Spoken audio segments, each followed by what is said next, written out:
मैं डॉक्टर सुशील कुमार इक्का, सहायक प्राध्यापक समाजशास्त्र, प्राचार्य शासकीय पीडी वाणिज्य एवं कला महाविद्यालय रायगढ़ छत्तीसगढ़, कक्षा MA सेकेंड सेमेस्टर समाजशास्त्र, चतुर्थ पेपर जिसका नाम है नगरीय सामाजिक संरचना और समस्याएं, इकाई 4 जिसके अंतर्गत प्रवास की समस्या है। और आज हम प्रवास की समस्या पर चर्चा करेंगे। The problem of migration.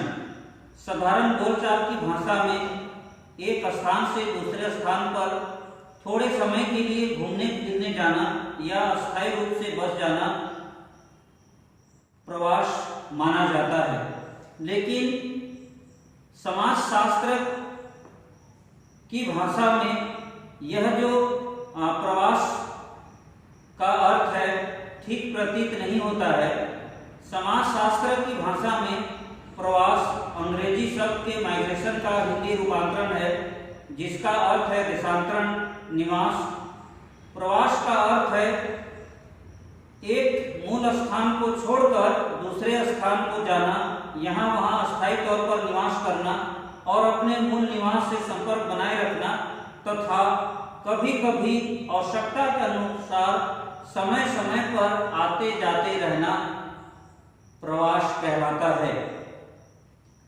प्रवास का अर्थ जानने के पश्चात प्रवास के प्रकार, प्रवास के कारण, प्रवास के परिणाम और हम अंत में निष्कर्ष पर चर्चा करेंगे। प्रवास के प्रकार।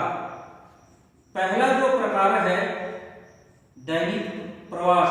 दैनिक प्रवास जैसा नाम से स्पष्ट होता है, गांव से नगर की ओर प्रतिदिन समान रूप से होता है। जो गांव शहर के पास होते हैं वहां के निवासी शिक्षा, व्यवसाय, नौकरी तथा अन्य कारण से प्रायः प्रतिदिन शहर जाते हैं और शाम को पुनः शहर से गांव की ओर वापस आ जाते हैं। इस प्रकार के प्रवास को दैनिक प्रवास कहा जाता है। दूसरा जो प्रवास के प्रकार हैं मौसमी प्रवास। मौसमी प्रवास के अंतर्गत एक विशेष मौसम में लोग गांव से शहर की ओर जाते हैं और मौसम समाप्त होने के पश्चात पुनः गांव वापस आ जाते हैं। जैसे कृषि कार्य के समय जब कृषि कार्य से मुक्त हो जाते हैं तो पुनः काम के लिए शहर की ओर प्रवास करते हैं। तीसरा प्रकार है आकस्मिक प्रवास। कभी कभी अचानक प्रवास होता है जो दैनिक एवं मौसमी प्रवास से अलग होता है। कभी कभी कुछ विशेष परिस्थितियां निर्मित हो जाती है तो व्यक्ति को अचानक प्रवास करना होता है, जैसे बीमारी के समय, कोर्ट कचहरी, सामाजिक एवं धार्मिक उत्सव तथा इसी प्रकार के अन्य परिस्थितियां निर्मित हो जाने पर व्यक्ति अचानक प्रवास करता है।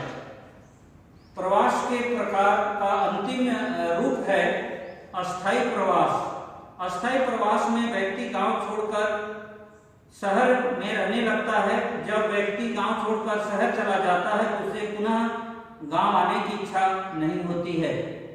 प्रवास के प्रकार जानने के पश्चात प्रवास के हम कारण को जानने और समझने का प्रयास करेंगे कि प्रयास के ऐसे कौन कौन से कारण हैं जिसके कारण व्यक्ति एक स्थान से दूसरे स्थान जाता है। यह प्रवास आधुनिक भारत की सबसे बड़ी समस्या है। प्रवास के कई अनेक कारण हैं जिसको हम निम्न बिंदुओं पर चर्चा कर सकते हैं। पहला है जनसंख्या में वृद्धि दर। प्रवास का पहला और मौलिक कारण जनसंख्या में होने वाली वृद्धि दर है। जब परिवार की जनसंख्या बढ़ती है तो उसका प्रभाव भूमि पर पड़ता है।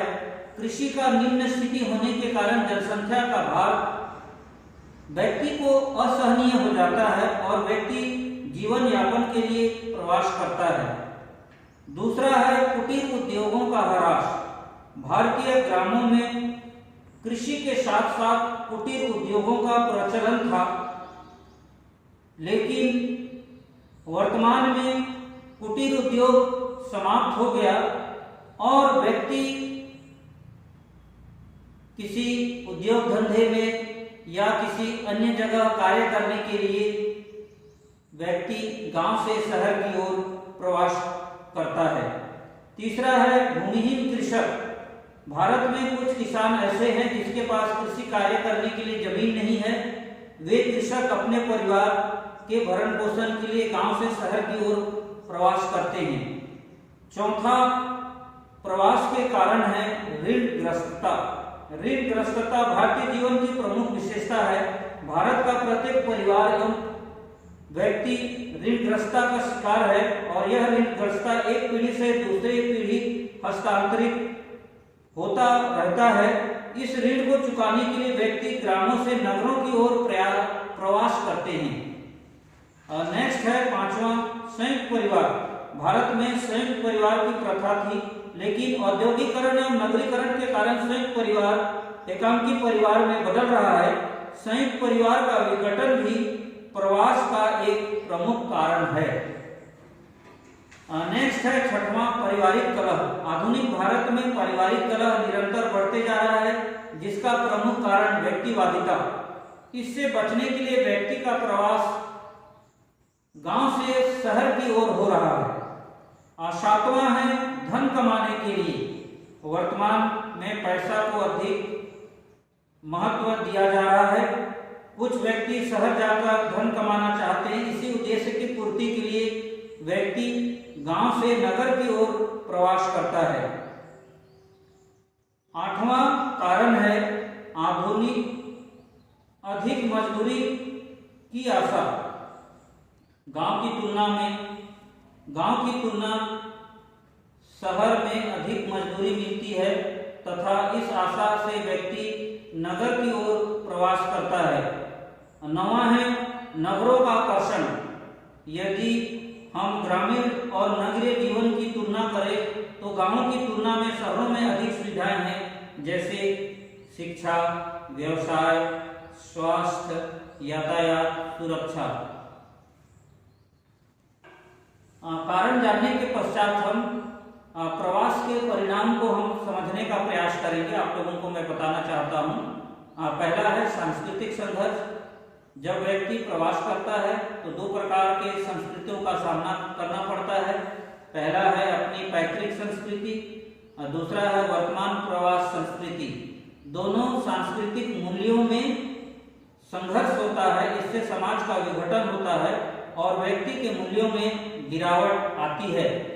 दूसरा प्रवास के परिणाम है आर्थिक विघटन। प्रवासियों की मौलिक समस्या रोजगार प्राप्त करने की होती है। रोजगार न मिलने के कारण भयंकर आर्थिक परिस्थितियां खड़ी हो जाती है, जिसके परिणाम स्वरूप व्यक्ति चोरी, डाका, हत्या आदि करता है। तीसरा प्रवास के परिणाम है धार्मिक विघटन। प्रवास धार्मिक विघटन को प्रभावित करता है। धर्म का व्यक्ति के जीवन में महत्वपूर्ण स्थान होता है। धर्म और सामाजिक वातावरण अंतर संबंधित होते हैं, उसे अलग नहीं किया जा सकता है। जब प्राथमिक समूह द्वितीयक समूह को ग्रहण करने लगता है तो धार्मिक गठानें टूटने लगती है। चौथा है नैतिक पतन। प्रवास के कारण व्यक्ति और समाज का नैतिक पतन होता है। शहर जाकर व्यक्ति परिवार, पड़ोस, धर्म आदि के नियंत्रणों से मुक्त हो जाता है, जिसके परिणाम स्वरूप व्यक्ति मद्यपान, जुआ एवं अन्य तरह के गलत संगतियों में फंस जाता है और व्यक्ति का नैतिक पतन होता है। पांचवा है निम्न स्वास्थ्य स्तर। निम्न स्वास्थ्य स्तर को हम निम्न बिंदुओं द्वारा समझ सकते हैं। पहला है श्रमिकों को कठिन परिश्रम करना पड़ता है। दूसरा है पौष्टिक भोजन नहीं मिल पाता है, जिसके कारण श्रमिक का स्वास्थ्य खराब हो जाता है और मजदूर अनेक बीमारियों का शिकार हो जाता है। छठवां है अस्थिर जीवन। प्रवासिता का परिणाम यह होता है कि श्रमिकों का जीवन अस्थिर हो जाता है।